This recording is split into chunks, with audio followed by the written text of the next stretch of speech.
but they're also afraid. Now, don't get me wrong.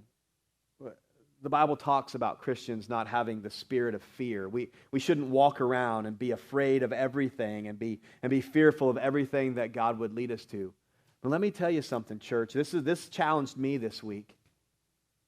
If your walk with Jesus has not and is not leading you into places where you are uncomfortable and sometimes fearful, you are probably not following Him close enough. Do we understand that? If your walk with Jesus is designed to be comfortable at all times, you're probably not close enough. If my walk is always about how can I follow Jesus and still feel safe and still feel comfortable and still feel okay, then I'm too far away from where He wants me to be. These men have this. Listen, I can think of many times in my Christian walk where I knew that God was leading me into doing something, and the whole time there was part of me that was saying, no.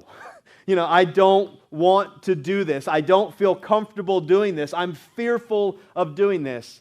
Sometimes it's been in this place. Sometimes it's been on mission trips. Sometimes it's been in my home, whatever the case may be. But there are also many times in my Christian walk where I've chosen not to do something, not because it was wrong, but because I was scared. And sometimes we need to be like the disciples and say, you know what? I do not know why we are going up here. I do not know why we are on this path, and this path makes me really uncomfortable, but wherever you lead, I'll go. I will find my rest in you, Jesus, not in a changing of my circumstances, not in a changing of my direction. I will trust you. Do you see that? They were afraid, and even though they were afraid, what did they do? They trusted.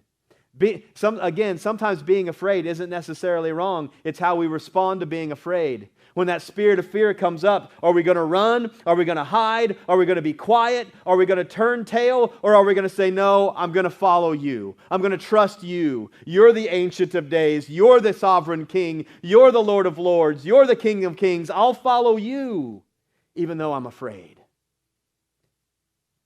And so again, I just put in my notes, if you're following Jesus and there's not amazement or fear in your life, you're probably not doing it right.